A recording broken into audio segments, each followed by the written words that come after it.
Age is the only preseason game you got. How do you think you played? Do you think you're 100% for the season? Am I 100% ready to play? Yes. Am I 100% just getting into the flow of things? Not just yet. But this was definitely a good time just to get out and flow and have a game. It's very hard to mimic games and practices. So it was good to kind of get one underneath our belt for us to see timing, spacing, and ball movement. So I feel good, and that was a shocker coming in because I was a little worried. But no, we still have a lot more things that we can go to, but it was a good game to have underneath our belt. Asia, you were excited for this. You were emotional out there. Just kind of how did it feel to get to live out this moment in your hometown? It's incredible. It really is. And I think this should become a thing because it's truly special to see a program that has watched me grow, that has poured so much into me, come back and just show them that I'm a big girl now. Like I'm an adult now. And I love that. I love the feeling of it. The town showed out always, just all the way from my book tour to now. It's been incredible. So I love Columbia. It's always my heart.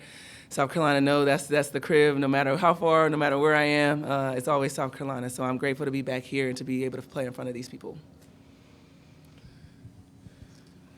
Asia, can you share your range of emotion that you experienced to just return play here and also announcing that new shoe? Oh, yeah, today was a big day. Today was a really, really big day. I'm blessed to be able to have a day like this. It brought tears to my eyes just driving when the bus was taking us past and I saw people lined up. I don't think people understand how special that is to see that people just support. The support that I've gotten has been incredible. And then on top of that, to be home and to say that I'm having a shoe, it was special, and I'm so glad we were able to get that out and across, particularly here, because this is where it all started. It really did. And so to now come back and say, no, I'm a Nike signature athlete, that it's going to be a A1 coming out in the spring. It's so crazy that I'm sharing that with y'all because I've been sitting on that for a couple of years that I just could not share. But it's going to be epic. It's going to be big, and I'm excited for next year. Hey, Asia. Just to bounce off of that, how hard was it to kind of bottle up that news? It was very, very hard. It was, and it's twofold. Because part of me was like, well, I don't want to say that I have a shoe if it's not what I want it to be. And we took a lot. I mean, I have an awesome team at Nike that really put my vision out there into a shoe. So it was hard because I'm like, oh, it's not ready yet. And greatness takes a long, long time to build. And I wanted to make sure that when the shoe is ready and when we're ready, that it's me.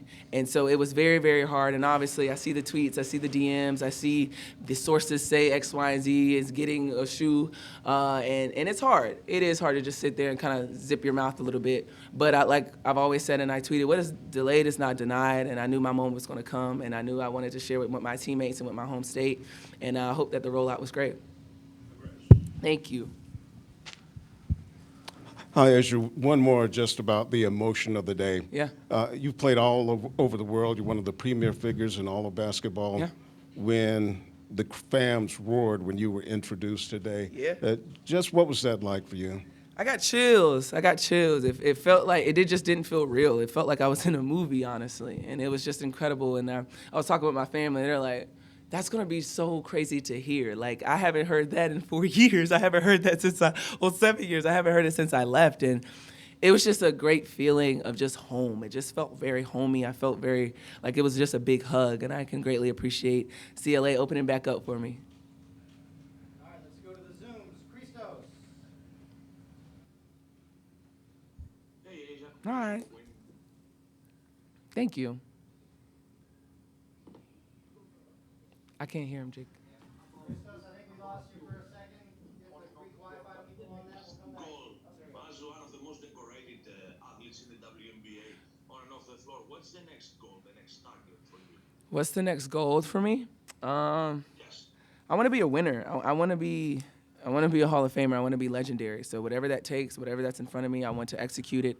I want to be a better teammate to my team. I want them to understand that I'm going to be there no matter what, and have fun while doing it. That's my goal, is continue to grow the game, push the needle in the way that people are opening up to it. It's a blessing to see. So that has to be my next goal. I can sit up here and talk about championships all day, but I want to dig deeper in that. I want to tap into communities. I want to really grow the game from the ground up, and that's how we sustain the growth. This is like I always say, like I've been saying, this isn't a trend. This isn't a fad. This is us. This has been us. So I want to continue this on and just grow from there. How'd you beat me? I'm showered, smelling good.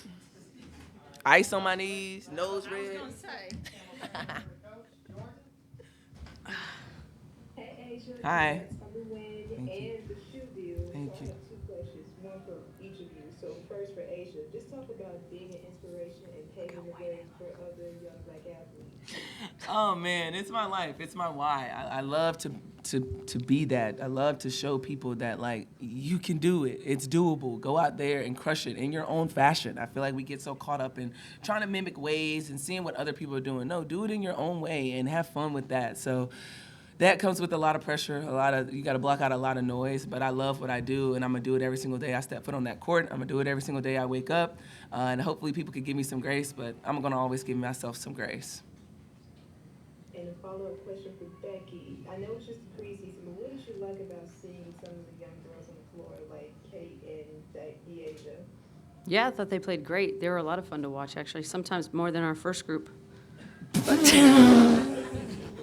But anyways, no. No, you know, they're learning a lot. It was great to see, obviously, just to compete against somebody other than ourselves. You know, and the biggest thing, I mean, we got a game, like I said, in 3 days, so we're still trying to get our win. We're still trying to play at a certain pace and be able to knock down shots at a certain pace. So it was a good day for us. And I thought the bench came in and, like I said, they were fun to watch. The ball was popping. They're making cuts. They're making each other better out there. So everybody got better today. And nobody got hurt either. So that's always good. We want to be, you know, as And healthy as shout out to possible. Puerto Rico. Like, shout out Yes. to them. They really came out here and was like, no, we're gonna do this. And I appreciate them for that. It was super cool playing against them. Conversations that we shared. I actually have to sign something for one of them. But no, shout out to them 100%. Respect them for coming out here. For sure. 2 more questions from Zoom. Let's keep them for Asia, and then we'll bring Yeah, 'cause I'm trying to go. Coach. Allie, Wait, you said only for Asia, not for... for the next 37 seconds. Yes. Dunkin' Donuts, like a barbecue place. Okay, so for Asia, this is Callie with the Las Vegas Review-Journal. Hi. I saw you gave out some South Carolina outfits before the game started. I'm curious who you feel like was the best sport. So, yes, I gave out my South Carolina outfits because they lost to South Carolina. Duh. And I honestly, the bookstore has changed so much that I bought them outfits knowing that they were going to give them back to me. So I had to give them cute fits because I wanted the fit. But I loved Kate fit. I think Kate wore the best one. Jackie kind of wore her little crop top. It was cute. But no, I'll have to say Kate's fit was the best. Chelsea's was the worst.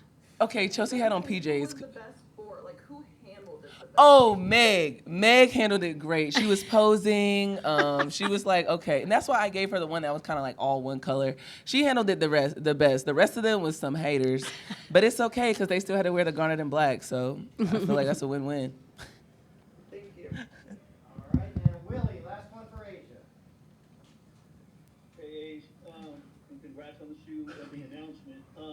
When you go back to the end of last season and just step by step during the offseason, you haven't stopped. The book tour, public appearances, USA, right, media day. I mean, I remember you graced me with, 10 seconds for a quote because, you're getting pulled in every direction. Now the DC trip. Is today an exhale, but now you look up and 3 days later, the season starts? How are you mentally and just, are you prepared? Because it seems like it's been nonstop. Oh, yeah, it really has. But, this is the fun part. Now I get to play. I don't really get to be bothered by my agent. I love Jay, but she be getting on my nerves because I'm like, girl, Lord. But no, this is now she understands, like, now I'm playing. Now I'm at work. Now it's kind of like I just go into this zone of just, like, I have to perform for my team every single night. So it's been great. Offseason was lovely. I wouldn't change it for the world. I was blessed to be able to be in different spaces, different places with different people. But now it's go time. It's go time. And so mentally that switch flips. And just go into the aces mode. And I'm dived in. I'm 10 toes down for this one over here to the right of me. And we're going to go and try to get us another one. Thanks a lot, Asia. We'll let you go. Mm. Ari and Ashley are waiting Ooh, outside. girl. By the way, I don't know who posted whatever, but it had her as the pettiest hooper on the planet, and I'm assuming it meant prettiest. No, it's petty. Like, What you mean? They did it right? I was like, they forgot the R. no, pretty too. Prettiest. But no, petty. What does that even mean? You're not petty. She's not petty at all.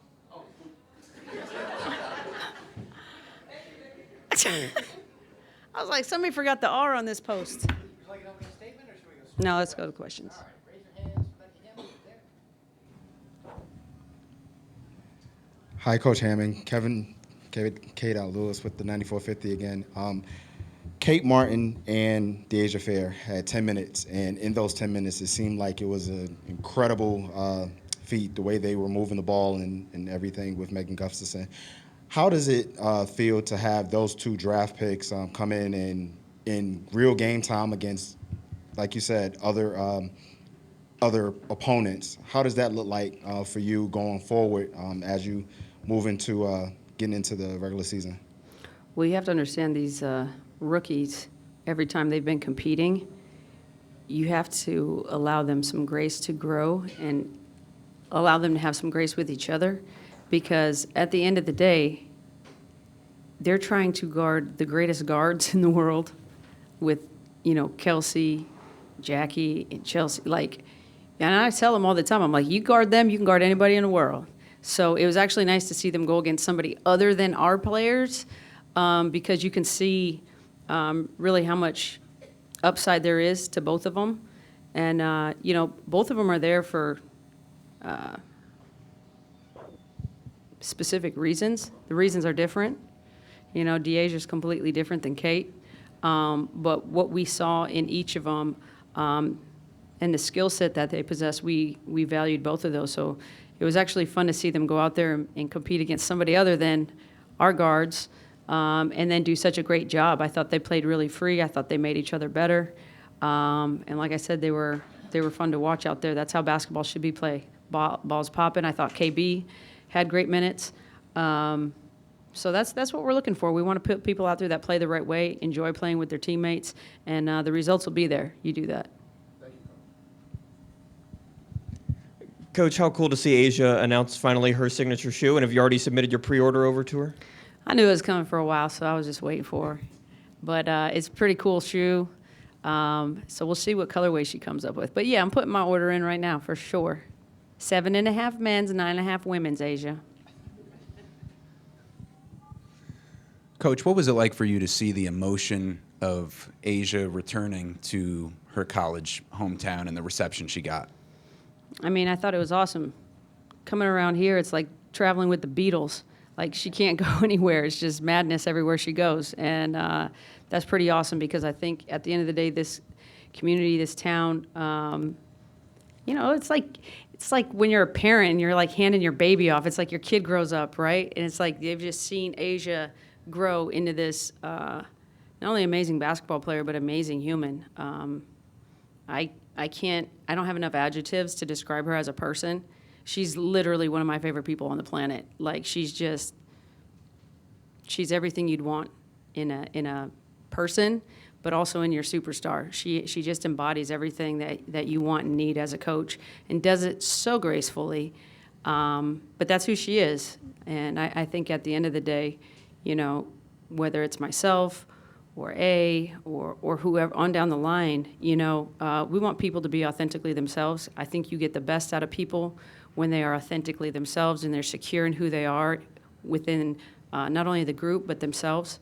So that's the kind of culture we really try to create, a culture of, like I said, accountability, competitiveness, but also fun.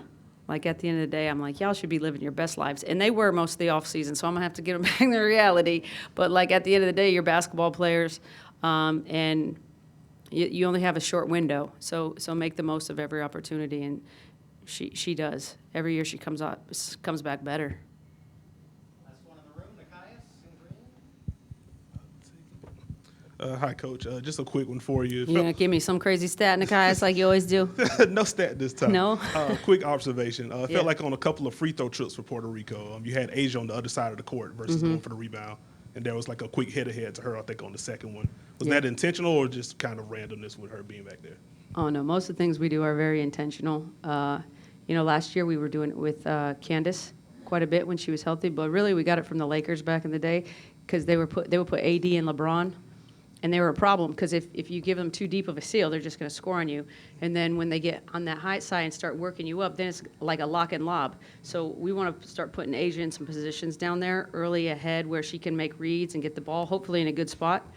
But it actually kind of gets annoying for the defense. I mean, I don't know how many times when we were playing the Lakers, I'm like, somebody has to go back there. And most of the time it has to be somebody big because of who they put back there, so that puts them off the line. Obviously, we got to clean up the board, but we want that pace and the ball, pushed up the sideline as quick as possible, and then we go play. Whatever happens, happens. Gotcha. Thank you.